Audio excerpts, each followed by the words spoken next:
Hey everyone, it's Yannick Silver here. I think we're going to try and do some webcams, and hopefully you guys can see us as well. I have Joshua and Margot from the best products in the world. Which their first product is called the best deodorant in the world, and so we kind of called this an evolved enterprise case study. And super excited to just talk about kind of each of these pieces. You've seen this framework before, starting with you and evolving yourself, and then creating the cause and the impact that you want to make through your company, and building up a community of really excited customers that want to buy more and spread the mission, and the product or service itself, the creation, and how that is part of the impact that you want to make, and then building out the team culture. So we'll hit on some of those, I think, here. Let's see. I can't see the webcam when I'm doing this, but hopefully I think it's still going on. Oh wait, hold on. Here we go. I hit play. There we go. All right. So that's the diagram that I just mentioned that probably no one saw. Cool. So that's the diagram, and that's what we'll be discussing a bit of. So, all right, Joshua, Margaret, give us the quick story. I mean, you and I. Let me say how we kind of got together. So I think it's kind of interesting. Is a mutual friend, a guy named Garrett Gunderson, who's a Maverick member. He was at Camp Maverick last summer, and he's like, oh, you need to meet this couple. You need to check out this product. They have something really cool going on, and it's an evolved enterprise. They're really about making a difference in the world. And he's like, it's really, really good deodorant. It's all I use. And he put me a little tin of the small one right there, the little small one that you insert your fingers into it. And I'm like, what is this stuff? Yep. And then I started checking it out, and I had been, slowly moving to more natural products for everything. And I had been toying with natural deodorant, and I've used a couple different ones, and honestly, all of them they weren't that great. I was always worried if I was going to stink or not. And I tried this one, and it's been awesome. It's been really, really good. So not only is it, the best deodorant in the world comes with a pretty high, that's a big name to put out there. But I think it really is. And what we want to talk about here as well is not just the great product, but how it can be the best deodorant for the world. So give us the story if you can. Sure, absolutely. Do you want to start, Josh? Or I can start from the beginning. Yeah, both of us today, Yannick. So yeah, so you know what, Margot started this company in 2009, and it was we had a little bit of a health crisis in 2009, which was just a bit of an eye opener for us. And Margot started this not as a company, but more of a solution to our own dilemma, more of a solution to her dilemma, having to smell my body odor. So that's when she first started it in 2009, and out of no desire for it to become a company, it became a company. And then Margot ended up giving it some attention and started to grow quite a successful organization with it. She was selling deodorant all over the world, and she was doing very, very well.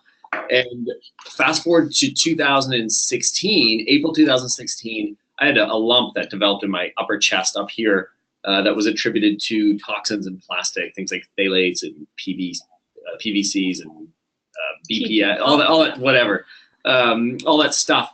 And anyway, so I had to go in and have it removed, and we really try to avoid the hospital at any good day. We really don't want to go there. But anyways, I was there. I went in. I had surgery. Through a surgical error, I almost bled out and didn't make it home. So that was a real eye opener to the real harmful effects of toxins in products and in plastic and all of these chemicals that are in traditional products. So at that moment, Margot and I kind of had an aha moment, which was, is this really what we want to do? We're not serving the world. At that point, we weren't doing anything. We were donating back to a few animal charities just to make ourselves feel a little better. But we weren't doing anything to make a real impact. Like I didn't get up every morning super excited. No. So it was a decision. Shut down in our eyes, it was successful at that time. We were thinking 7 figures was a pretty successful company. Shut it down and move on with our life, or shut it down and completely change what it's about. And that was the decision. It was one of the hardest decisions ever to shut off your revenue stream, especially with 2 kids and a third one on the way. Yeah, it's actually the company as it is now. I mean, we'll go back to our story a little bit here throughout our conversation, Yannick. I hope that answers part of the question, but the company as it is now is actually completely in line and congruent with who we are as a family and who we are as people. And I do want to shout out, give your the Evolved Enterprise, everything you're about in your book, a huge shout out, because we had decided to change it 20 months ago, 25 months ago now, but it wasn't until we read your book that we really solidified what we wanted the causes to be and everything else. So shout out to you and for your help there. Yeah. So. Yeah, I love it. It's you know, what I love about the story is, I mean, there's two things. I mean, obviously going through it probably wasn't exciting when you got the lump and those things, but you know how, I don't know if you could plan like a better screenplay, right? Like it's almost like mythological in a way. Yeah, it is, but it's when Josh mentions years ago, we were really sick. Like I had migraines, chronic migraines. Josh was not well, so we changed everything in our life, from food to the beds that we were sleeping in, everything. The last thing we could not find was a natural deodorant that works. Like you mentioned earlier in our conversation, it just didn't exist at the time, and so this is why it was sort of the business that wasn't supposed to be a business. We never imagined selling deodorant but it's become so much more than just deodorant. So, yeah, no, absolutely, and that's what I want to get into, is like how the intentionality between the packaging, the product formulation, like all those things. But before you get there, can you talk a little bit about maybe some of the fear or trepidation that you might have had about shutting down a successful company that was a big part of your revenue, I'd assume? Huge, yeah. It was a huge part of our revenue. I'd given up everything I was doing. I was working for quite large organizations doing marketing, and I'd given that up to come work with Margo. So we had no other income stream other than this. And to shut that off, like, the expenses didn't change. Our mortgage didn't go away. Our car payments didn't go away. Nothing went away. Right. And then in addition to that, when we decided to shut it down and reimagine what natural deodorant should be, it was like, okay, well, we have X amount of dollars that is available to us without taking any loans to do this. And we burnt through every penny of that in order to develop a biodegradable package that's a company that's completely plastic free. We use plant-based inks. There's no animal products in anything that we do or use. There's no toxins in anything that we do or use. We wanted it to be a zero impact company right from the beginning until the end. That went through vetting every single supplier and making sure every supplier was cruelty free, not just our product at the end. It was a journey, and to say it wasn't stressful in many moments would be an understatement. But it was seeing the light at the end of the tunnel, and literally, like, even last night, there was some like heavy decisions being made that were just important to be made. Mm-hmm. Yeah, I think. I mean, would you say that the mission really carried you through in those times when you're kind of wavering, like, should we do this or not do this? And it was all about the mission. It was all about waking up in the morning, building a company that our children will be really proud of. Not just, before it was a deodorant, and frankly, it wasn't really any better than other companies bringing out their deodorant. It was similar formula, few ingredients that we know absorb odor, or neutralize odor and absorb sweat. But what we have today is something completely different. I feel it's revolutionizing not only the formulation side of it, but the packaging. Right. Throughout this journey, Yannick, we want to challenge other companies to do the same. Yeah, so let's talk about that. What did you put on the table as it has to happen this way, or this is our criteria for as we're redeveloping them? So in speaking with our customers, there's a few things our audience, our customers truly care about, and the world at large. It was animals, environment, and our body, our health. So those three main topics, we wanted to show everyone that we could build a large, sustainable company without hurting our bodies, the earth, or animals. And so that was the mission that pulled through. And today, we call them three causes. Basically, we're a company. It's three causes, and leading with the main one, which is so one jar purchased actually provides clean drinking water for a community in a developing nation for a year. And our average sale is 6 deodorants. That's awesome. So 6 years. Yeah, so it provides 6 people with clean water for a year. Yeah. Each average sale, which is, for us, is incredible.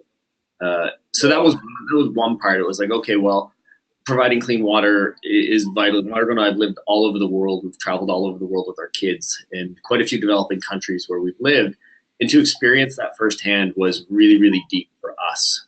And, you know, our kids, they don't want for anything. And to see children and adults suffering just because they don't have access to clean water, it was an eye-opener. It was really eye-opening for our family. So that was one huge part. Another part of the 3 causes. So one is the first day of every month, we donate 100% of our sales to an animal cause, whether that's Farm Sanctuary, Mercy for Animals, Animal Rescue Corps. So we're finishing our partnerships right now, but on the first day of every month, we donate 100% of our sales to one of those organizations. Cool. Awesome. Talk about the, I mean, how did you, you decided almost like to integrate your own personal values with the company is what it sounds like is. Yeah, I know you're a huge animal advocate and earth advocate. Yeah, So earth, plastic, we're a zero plastic company, and the water, it's just, water is life. So, and we have children, and we know, like Josh said, they don't need anything, they have everything. We have clean drinking water. We're so lucky. And so it really epitomizes who we are. And also the message out there, again, it's just like, it feels so good to wake up in the morning knowing it's greater than just deodorant. Providing a product. I think the best way to explain this is, like 2 weeks ago, our 6-year-old and our 4-year-old, they're sitting on the couch, we're hanging out, they're playing with an empty box from our deodorant, and out of nowhere's, because they just overhear conversations and it's just in the way we live, Maddox, our 6-year-old, he's like, Dad, why don't more people buy products that just biodegrade back into the garden? Why don't people buy that? Why don't people use safe deodorant? Why don't people drink clean water? He just starts asking us all these questions about why other people don't do this. And it was just such an eye-opener that, like, you know what, this is the next generation who's already thinking this way. And it's like, you know what, if we can, build a conscious, responsible company that can impact the world, our kids at some point in their life, if they want to be part of it, it'd be a blessing, or they'd be proud to tell their friends, hey, you know what, Mom and Dad this year through their organization were able to provide 100,000 people clean water, or they were able to do, they saved 127 cows this year, whatever that looks like. But it's just, I don't know, I love it. I love it. Yeah, something so powerful about that. So powerful, the child's mind, and they know, deep down they know what's wrong and right and what to do. And I love when we read the quotes and what you mentioned in your book too about, it's the companies down the road in 7 to 10 years or whatever, this is going to be like what people look for in a company, in my opinion. Well, all the trends, I don't even think it's a trend. It's truly the seismic shift going on, and all the data is supporting it. And it's just like, not just the data, but it just feels right. It feels like, it's something that more and more companies are doing. And then it's bigger companies are starting to get on track, and are they doing it for the right reasons, or is it simply just sort of, what used to be called greenwashing, and then other charities, it's called blue washing or pink washing, depending on whatever color they're kind of supporting. Yeah. And you can tell when it's come from an authentic place, when it's truly encompassing everything. And I think that's what you do so well, and that's why I wanted to feature you. So talk about the packaging. I think the packaging is a big part of what you thought about and created. When we discovered that we could have a biodegradable packaging, an actual deodorant in a biodegradable packaging, it was a no-brainer. It was like, compare, even when you look on a shelf and you compare that plastic packaging that is normally found, with a product like ours, it's just, it's like the elephant in the room. You cannot go back to what we had before. The tin was not plastic, but no one was reusing it. It's not good for the environment. Takes water to produce, where this just, it feels right all around. There's no reason why companies like ours need to use something that is going to be left on Earth literally forever. I can't tell because I have a different view, but I think, can people see the slide? In the box? Okay, so you can see what the packaging looks like. It's well, you know, Josh describe it or Margot describe it like it's made out of, I assume, cardboard or a It's from recycled paperboard. Yeah. Okay.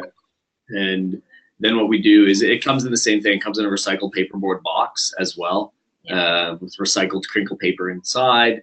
All of it is biodegradable. The inks are all plant-based inks. Now, part of this journey we never experienced. We're just like, in an ideal world, people are out here saying, hey, I have really great natural deodorant, and none of us had good formulas at the time. They were all awful. But we're all spinning different stories of the same product. And we're all saying we really care about the environment and animals, yet we're selling plastic packaging and aluminum packaging and glass. Like, we're selling all these things that are awful for the environment. So when we stepped back and said, we're going to change this, it was like, well, what is the best? Well, if we made it from recycled material, that'd be awesome. If we made it so it's biodegradable, that'd be even better. Mm-hmm. And if it's possible to use plant-based inks, that would just be the best. And it's funny because through that process, every piece of our package has to be custom ordered for our manufacturer to make it. So it's like a 14-week window to get all this stuff made. So we have to order everything in such huge quantities. Number one, to get the price break so it's affordable. And number two, so we always have it in stock. But it's because we took that care to make sure that it was exactly what it should have been. Yeah, and then I want to talk about in a little bit about how that affected your marketing and rollout, because I know that was, you know, a piece of it for sure. Yeah. What else was intentional about the formulation? I mean, you went back and looked at obviously every single ingredient and what that looked like. So it's, we can talk about the specific ingredients, but the thing to remember is that, we've done a lot of research through developing a product like this. You learn so much. You learn that a product as a whole, the completed product on the shelf, can be considered cruelty-free because the final product was not tested on an animal. But what we discovered quickly is that some products out there, some companies, don't really vet or look into their ingredients, and their ingredients may have been tested on an animal. So, you know, we go so far as to make sure that every single ingredient that we source hasn't been part of anyone suffering. And so that's one part of our ingredients. The other part is the effectiveness. I mean, we use ingredients that I don't worry if my child gets a hold of it or if my dog gets a hold of it because they're edible, you know, so they're do no harm all around. And they're not going to leave our oceans destroyed like some of the chemicals that are in shampoos and deodorants and everything else out there. So it's also a trifecta, like the environment, our bodies, and animals in our entire company. And I think an important thing to note on what Mara was saying is, 20 months ago, when we decided to change this entire thing, part of it was the formula. So Margot had been doing this since 2009. And during that journey, just like all the other natural deodorants out there, it's like, hey, well, what if I add kaolin clay, or what if I add bentonite clay, or what if I add witch hazel, or what if so it's always like there's this core formula in this box, and then people are just throwing extra ingredients into this box, trying to be a little different and find one that might work a little better. But one thing we realized is, like, across the board, because we were part of this, is you end up with 5, 6, 7, 10, 15 formula variations, 15 different products, you know, of a deodorant. Well, here's 15 variations of my deodorant. Well, why do you have so many? Well, because if this one doesn't work, hopefully one of the other ones will work. And one will irritate. One will, you know, so we said, okay, well, why hasn't anyone actually hired an organization that does this for a living? Why hasn't someone gone out and hired some scientists to formulate a natural deodorant based on the body's chemistry? And we figured out because it's really damn expensive, but we did it. And it's made all the difference in the world, you know, when they came back to us telling us about these ingredients and why they're combined at this temperature and this ratio and all these things. It's just like, wow, like, unless you're a scientist, you'd never figure that out. So we created a proprietary process during this journey of how to make a real natural deodorant formula. So yeah, I love it. That intentionality across everything. I have a philosophical question for other companies as they're looking at, you know, how do they make that impact and align with their cause and what they're passionate about? How far do you think they can go, need to go? I mean, I would assume that it's going to continue evolving. You might look at, who knows, maybe it's your shipping couriers next and be like, well, you know, this one, you know, has maybe they're using natural gas instead of, you know, whatever, regular gas, and it's better for the environment. And that's who we want to use as our shipping courier. And I think there can be a spot where it can drive you maybe even bonkers to think about every single thing. If it has.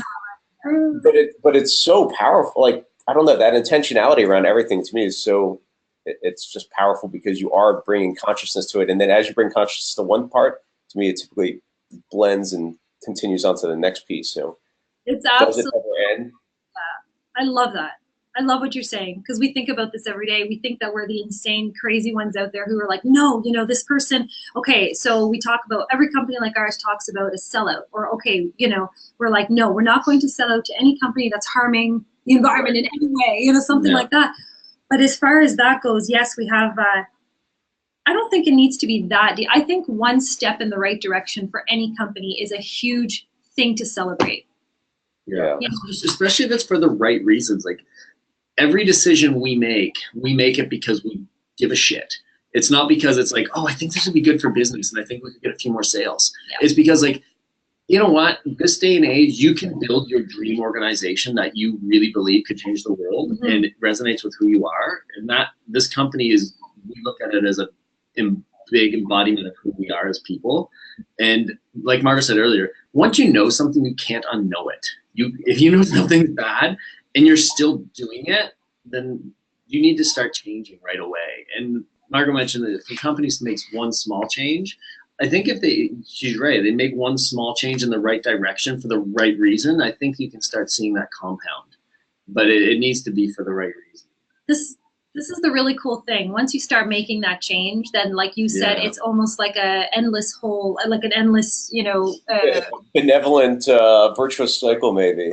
It's wonderful. And you know what's really interesting? You talk about this too, the culture, right? Culture is so important in a company. And our culture, because we've made all these changes, our team and everyone involved with us is actually like way more excited and way more willing to give ideas, and just really want, now that this whole mission and this whole, like, the causes are behind it, it's become so much greater.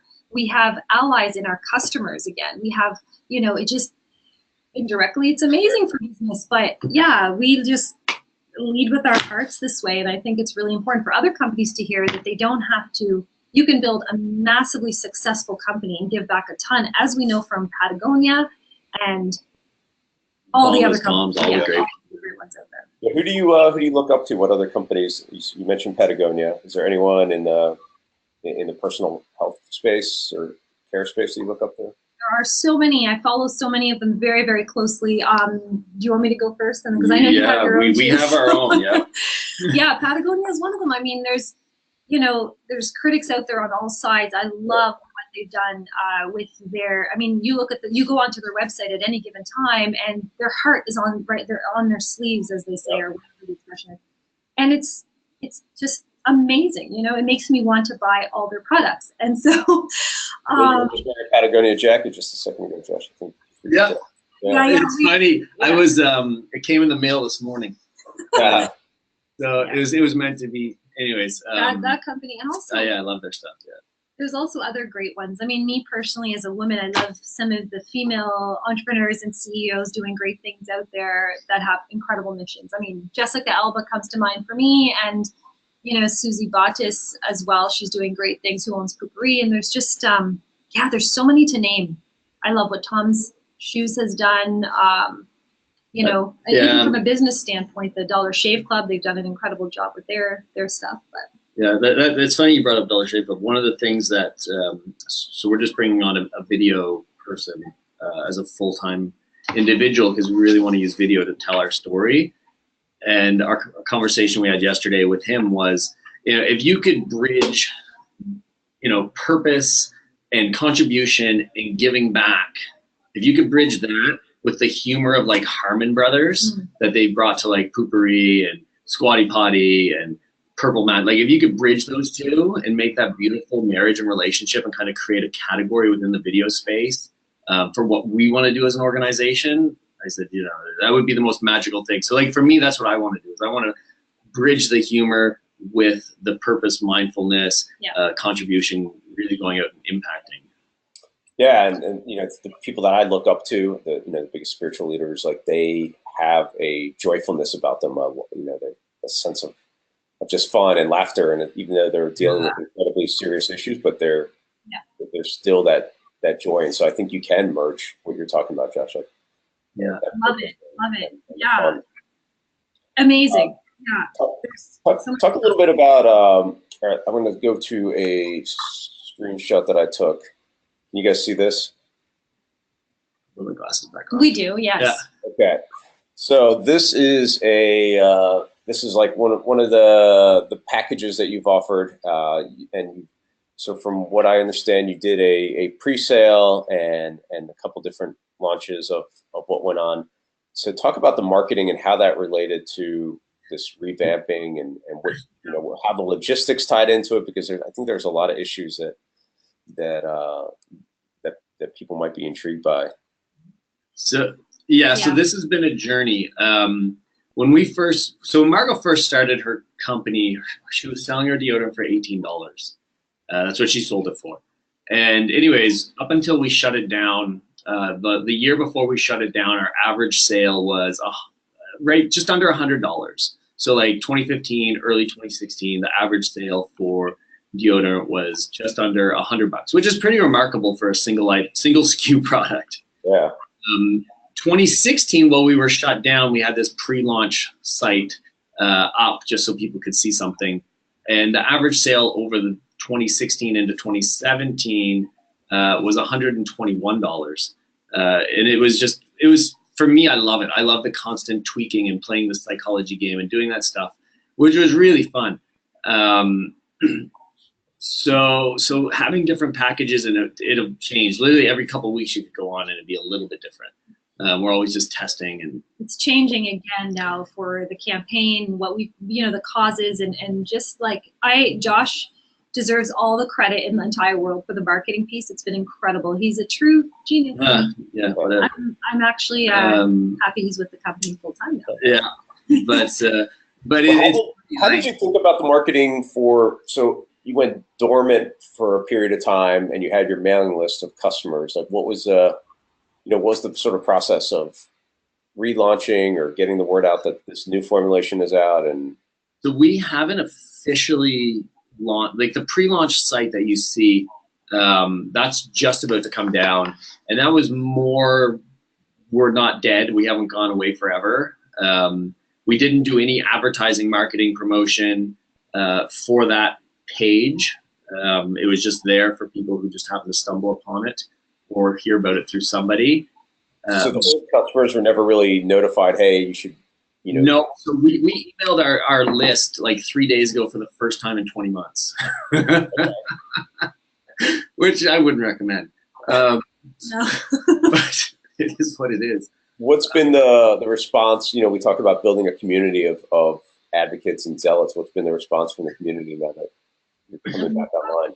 We have a private group now for some really allies and customers, and it's just been unreal. We haven't even really unveiled these 3 causes at all yet. Yeah, so we're doing an official launch on February 19th is when we're going to go live again. We're actually doing a Kickstarter campaign February 19th that starts. And the reason we're doing that is, number one, it was already planned, so we're going to finish it. Number 2 is because we need to order our product in such huge quantities. It makes a difference. It makes a difference to get an extra, $50,000-$60,000 to do that. We just ordered yesterday. So Margo's had this issue with inventory the whole time, which is we never have enough, as you experienced. So yesterday was the first time we've ever placed we've ordered 50,000 units. But that's what we want to keep on stock all the time, because there's nothing worse than not having inventory. So yeah, that site's been it's been a fun little toy, is what I'll call it, to get ready for the. Are we? Yeah. So I know you said we could check out the new site. I want to show this one slide real fast. The sense of fun. Were you able to see the new one? Yeah, I'm gonna pull it up in a second. But evolved ingredients: a sprinkle of fairy dust, moon dust, snowflake from the Himalayas, feather from a flying unicorn, a lock of fur, ethically sourced from a yeti, and so forth. So that I think that's just kind of like a little taste of your personalities and what you also want to bring to the community. want me to give you controls and we can Yeah, sure. the website. All right, hold on. Yeah, I think he just switches it over. Yeah. Very cool. Show my screen. Yes. All right. And I think you probably can you just see the video or can you just see my screen? We see your screen and the video. Okay. Okay, so this is some of the new site. It's going live on the 18th of February, but it really portrays what we've become. So when someone comes to the site, we were always a hardcore sales page. There was a slight bit of education, but it was always just sell, sell, sell. We really want to change that paradigm, and we don't want to be known for that. We really want to be known for, hey, you know what? These guys are literally out there making an impact, and they're using an incredible deodorant as a vehicle to make that happen. So when someone lands here, the first thing they see is just a new kind of deodorant where every purchase has a purpose. We always highlight learn more above order.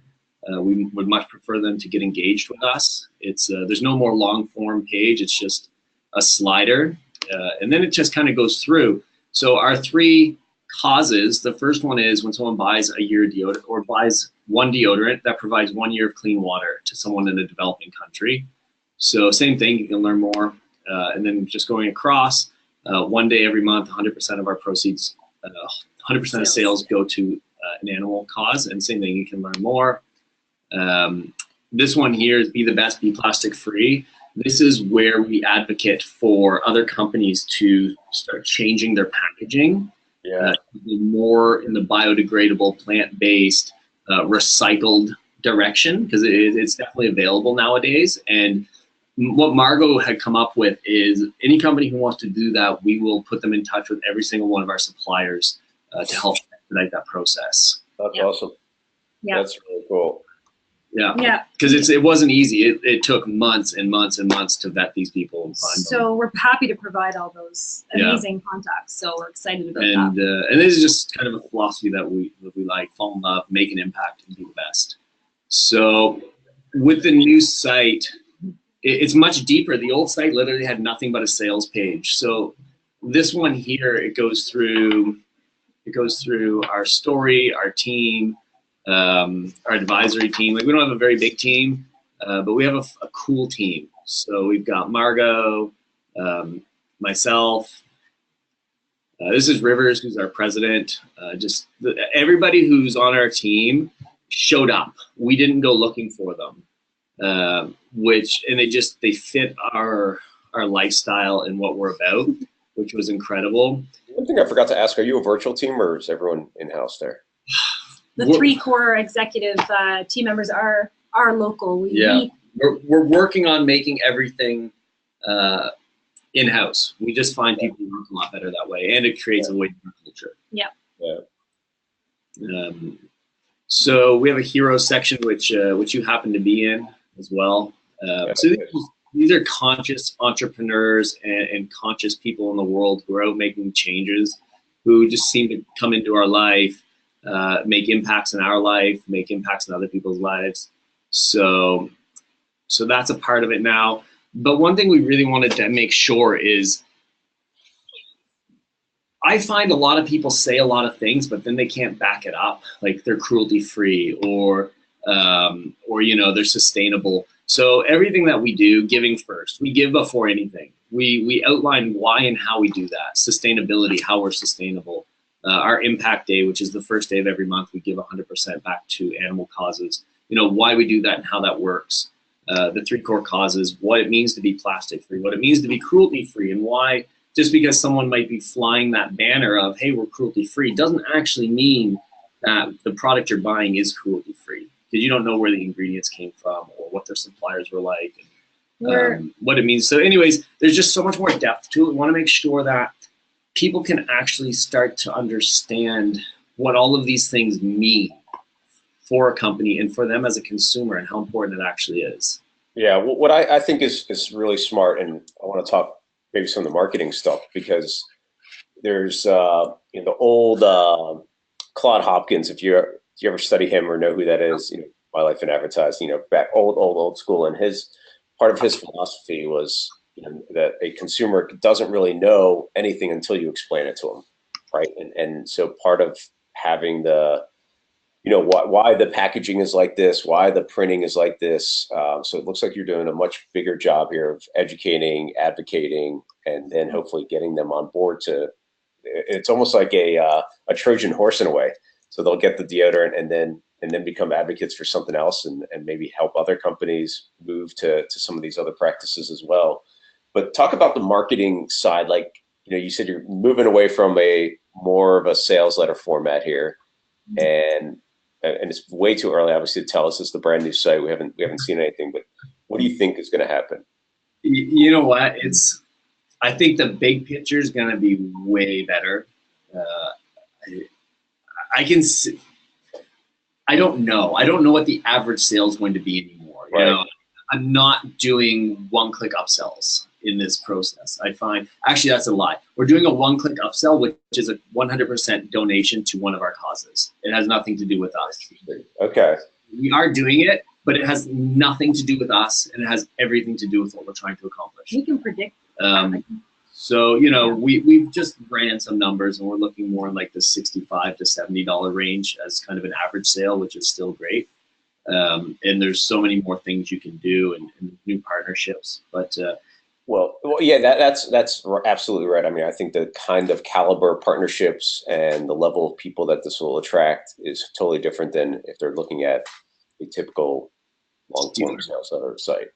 Yeah. Amazing. And already, I mean, the allies I mentioned already, they're sharing the message that the few that we've told, I can foresee someone buying it and sending it to 10 of their friends, as opposed to before it's just a deodorant, hey, do you want to try this? So I can see that happening as well. Yeah. And we're finding so many new strains of retailers wanting to carry it. High-end men's fashion stores are now like, I need that in my store. High-end is like, there's so many new places that we never thought it would fit. And one of our team members is a massive advocate, and he actually helps a lot of high-end fashion eliminate like furs and things like that. So it's like not even realizing, but so many people are starting to make these conscious changes that when they see something like this that is higher end and it's very nice and it resonates, and it's just so many more doors are opening with it. Yeah, well, it'd be really interesting to see. I know you weren't really marketing or anything like that, but it sounded like the sales were up anyway from the site that was just sort of taking the pre-orders anyway. It sounded like the average value was up. It was crazy. It went up. Like there was not one ad or bit of traffic. We didn't even send an email to go to that site and buy anything. Yeah. And like, I don't know, I think it did like $200,000 in a year from nothing. Like, and then, just if I was going to make a guess, I think it's because of the packaging looked different. We're talking about the ingredients on there in a different way, and what the intention was. And now it's going to be even more so. And I'm really excited to see what happens in this next level. You said you give your contacts in the packaging space. That's incredibly generous. What do you think other companies can do? Yeah. To think this way and to love what they're doing.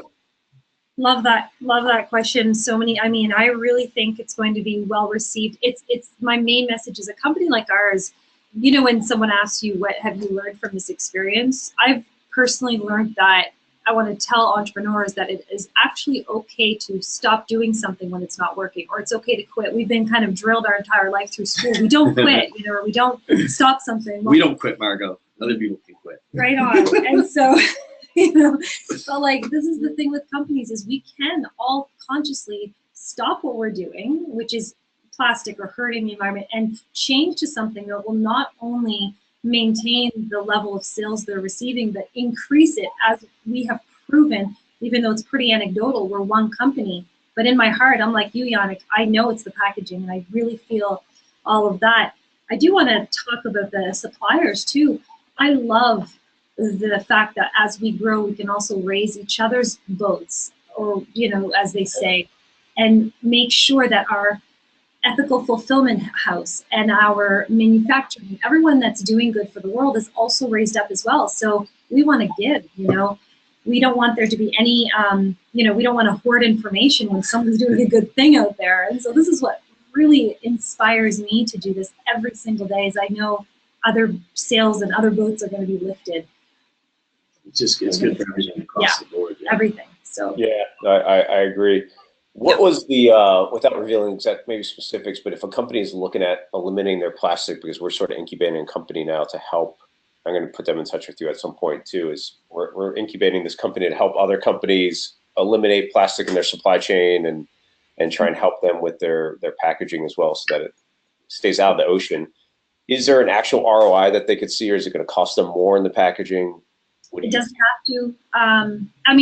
It depends. That's a good question, because it depends on where they're at with their amounts they're ordering. I know as we scale, obviously it's less expensive, but to be honest, like even when you order something on Amazon, I saw something the other day on an environmentalist site that said, don't order online because they ship everything in plastic. Right. Well, it is very true. When you receive a package, it's shipped in like plastic over plastic over plastic, and then a cardboard and whatever. Yeah. We need to be the voice for eliminating all that plastic. But to answer your question more directly, what do you think? Do you think that we went through our scaling? It's a journey. Yeah. Every product is unique, and then it's finding what's the solution for your product. Because right. They're not all going to be, a container that has. We have 12 other Yeah. products formulated that we have formulated by the same organization that formulated our deodorant to allow for expansion when we're ready to do it.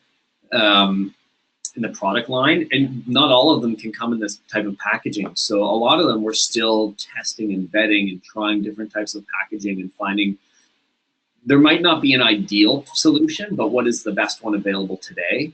And then at the same time, it's, well, if there was a better one, what would it be? And who can we work with to try and create that? So it's asking those questions. It's not just settling for what's available, because before we went to this, there was one company in Chicago who made something similar to this as an organization that sold them. And we're like, okay, well, how much? Like, it's got to be affordable and feasible. And they're like, well, if you order 10,000 minimum, they're $4 each. I'm like, what the heck? Like, that's insane. So, okay, well, then it's like, that's not going to work. And then it was asking more questions and finding out from more people. And then, then it's like, okay, well, we found someone who can make them if we can supply the right materials. There's always a better solution. Yeah. Right. Yeah, I think that's exactly right. All right. So this recording will probably air, I'm not sure, hopefully by the time that the new site is up. Is there, so that people can go to what website at some point? Oh, the best deodorant in the world will be, this one here is just being held on thebestintheworld.net. Okay. But thebestdeodorantintheworld.com is the website, and it'll be going to the new website as soon as it's live. Okay. Awesome. Yeah, I can't wait to send some of our Evolved Enterprise readers and people there. I'm going to go ahead and open it up. Does anyone have some people here that are here live? If you have any quick questions for Josh and Margot, go ahead and just type in a quick question, or you can just put a question mark in there, and I'll go ahead and unmute you. Keep it quicker that way. So just type in a question mark, and I'll unmute you.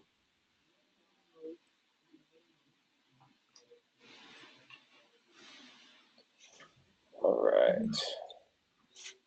We got maybe one or two people that are. Here's one. Hold on. Ross, I'm going to go ahead and unmute you. Hey, Ross, how you doing? Hey, good, thank you. Good. So Ross has a question. Go ahead, Ross. Yes, I have a daughter and son-in-law that are working on some product similar to Bespoke, and I was just curious how what products to bundle in terms of either different sizes to offer at the same time or different product categories at the same time in a bundle offer. So yeah, that's a journey. It's all testing. We always have our own preconceived notions of what I think people want. Mine are never right. But as long as I can test, I always know what I want.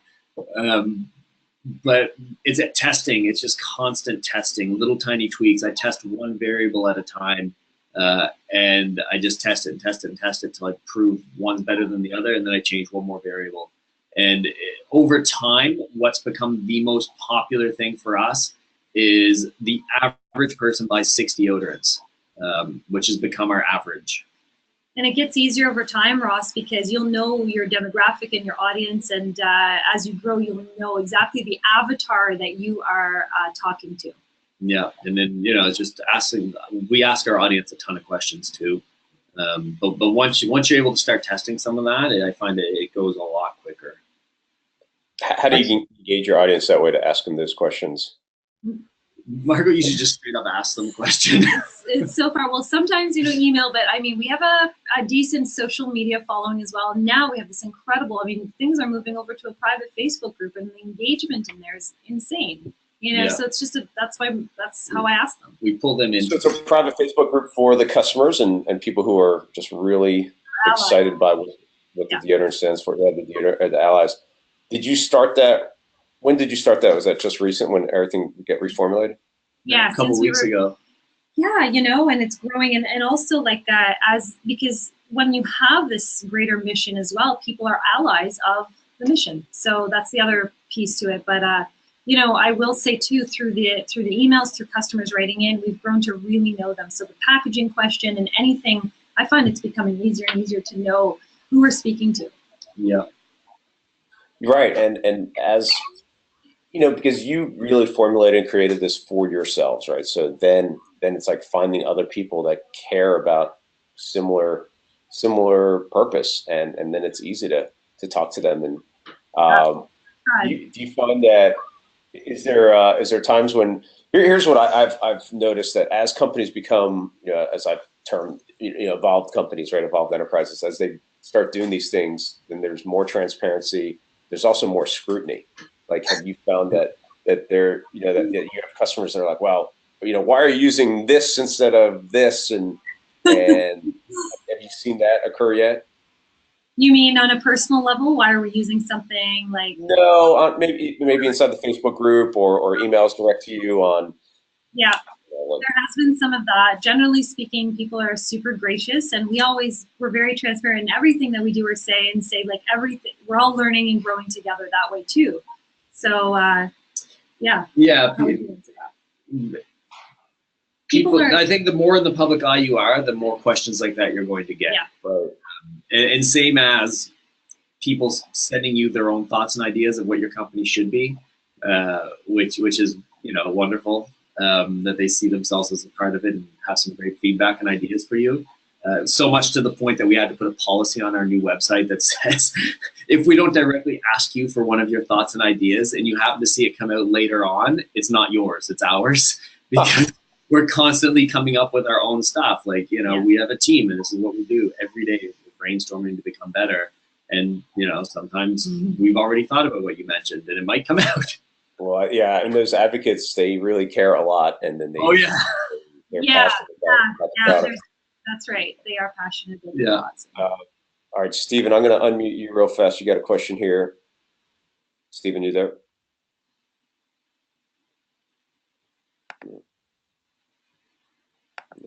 I'll go ahead and mute you. You asked your question here, though. So you typed in, is your business a charity? And then how does it support you? So I think I know the answer, but I'll let you go ahead and. I would love to hear your answer, Jan. Well, so it's interesting, like, Tom's, when they first came out, they even had, like, part of their FAQs was, are you a charity? Because a lot of people couldn't figure out, like, is this a charity or not? Because that was probably one of the very early kind of social enterprises or having this thing. And so, no, I mean, I would say it's a for-profit enterprise that has a significant purpose and an impact component in it. And I think there's, so Stephen also wrote, I'm thinking about starting a nonprofit, or he is starting a nonprofit. And, that's something to consider is, do you want to start the nonprofit and do that work? Or is there someone else that's doing that work already that's amazing, and you can start the business that can be a partner with them? And we chose the latter, actually. We chose the latter, and we found, so we joined 1% for the Planet. For a whole bunch of reasons, but one of the really big reasons is they connected us to a lot of nonprofits that we weren't connected to. So they made personal introductions. So it was great. It was like, oh, hey, you know what? Can you connect me to this organization? Because they might be a great fit for us giving back. So then it's like, yeah, they make the phone call, they make a connection. And it's so easy for us to be able to give and create incredible partnerships because this person's making those relationships. I want to actually touch on something about this topic, which is I'm really extremely passionate about, and the other entrepreneurs making a massive change in the world. I actually feel as a for-profit company, we can do more. We can actually create more of an impact than being a nonprofit company. For many reasons, we're providing a valuable product. That's why, I've even stopped using the word giving back because of you, Yannick. Because I know, we didn't take anything in the first place, and so. Right. You have to all remember that as entrepreneurs, we're also the two questions I can tell they're entrepreneurs as well. We're very unique. What do we want to do? We wake up every morning thinking how we can add value to this world, how we can leave it a better place. Being this company, we can all do such incredible things for the world and not only become an uber successful business and company, but add that much value to the nonprofits that we're talking about. Yeah, especially when it's baked into everything that you do, then it's just natural. I'd love to get your personal take on this because I've had people ask me this and I don't have a perfect answer for it. So what percentage or, what allocation do you think companies that are evolved enterprises should think about for their impact? Because, it could be all the way to all the profits and then it becomes very hard to grow, or it could be, we give away whatever, a tiny percent, or, there's such a big range. Do you want me to answer that first? I mean, I know we vowed not to interrupt each other, but it's very difficult. You can give your 2 cents, and I'll give my 2 cents. We live together. This is also a shout out to other couples who are working together. By the way, we are inspired by you every single day. So we have. If you look at, if any company fills out the application to the B Corp, the B Corp certification, you will learn quickly that the number is 5%. They require 5% give, they encourage. Gross or profit? Was that profit? Okay, so profit. And so, the answer to that is so interesting because I guess I love specifics. I don't like vague 1% things. So if we're looking at specifics, we know the amount of money it costs to provide a year of water. You know what I mean? So if we're looking at that, then you provide specifics, and then it could be 4.75% goes back or whatever, Yeah. So that's a difficult question to answer. The other side of that is, we don't want to do what sounds better. We want to do what it actually is better for that organization. When we make it, it's so good for a company because they're gonna recognize you as well, and they're gonna, you know what I mean. So it's also one of these things that comes back tenfold, which we don't think of right away. But it's like we're giving back. So I essentially giving back more, or contributing more or adding more value will actually come back to the company tenfold, in my opinion. So. Just we're completely transparent. So the way we have ours set up. And I think anybody starting an organization, or if you already have a company and you're not B Corp certified, you should at least go through the application process so you can read their questions because it's a real eye-opener. Now, for us, just of the 3 causes that we are participating in, the water one in and of its own is 5% of total revenue of our company. So that's 5% of total revenue. Goes just to providing clean water to communities who don't have it. Now, the annual piece, which is the first day of every month, we contribute 100% of the sales for that day. That's an addition to it. And I don't know what that is yet. And there's no way I can know what it is. But it's just something that we're saying that's what we're doing because that's what we want to do. Yeah, and I think that'll be fascinating because there are some great partners that we could get behind that. We have customers that have been with us since 2009. So we look at it and say, wow, if we can make these great partnerships and develop some incredible new customers, we know they're going to be loyal. We know they're going to be here. So anyways, I have no idea what that piece is going to look like yet. So, we always look at it and say, we're giving a minimum of 7%, and it could be upwards of God knows what. Yeah. if you're looking at creating a nonprofit or something, let's look at something you can create in the world that maybe would add value, something you can actually sell to be able to, you know, that's the other thing. Like anyway, this is a long topic. I person talk a long time, but I love your answer, Joshy. It's amazing. I think every company has to do what's right for that. Yeah. That's great. All right. Anyone else have any quick questions and for Josh and Margot? Going once, twice. And this is a Canadian tuxedo, in case anyone's wondering. It is the jeans, the boots, in case someone was wondering. All right, no, this has been great. I love the story. I love what you're doing in the world, and I absolutely will continue being an advocate and spreading the word for the best deodorant in the world. I told you already. I have my actually he just came home. My 12-year-old son. So you know he's kind of maybe will be going through puberty soon. So now he's got a first. There it is, Zach. Come over here. Say hi for a second. Zach. Oh, look, he does. These are the people that made the deodorant that you wear. Zach. Bye. You like the deodorant? Yeah. All right, perfect. We're coming out with a youth one. So you could be our spokesperson. Thanks for saying hello, Zach. Nice to see you. Thanks. So what I love about that is that this is going to be the first deodorant that he ever uses, and Love it. really continue, right? So he's not going to have the chemicals that I've had for 39 years and whatever it is, and so it's like that's exciting, right? To get them from that stage, and then that becomes a Trojan horse, like I said. Like so now it's like, oh, look at this. You know, why do you think they use this packaging and just to advocate on behalf of the planet and the world, really. So thank you for everything that you do, and really it was great. Thank you so much for what you do too. Thank you for what you do, and thanks for. Hope to see you guys in person somewhere soon. Yeah, we were just talking about making our trip down your way, actually. Yeah, we're going to make it happen. So.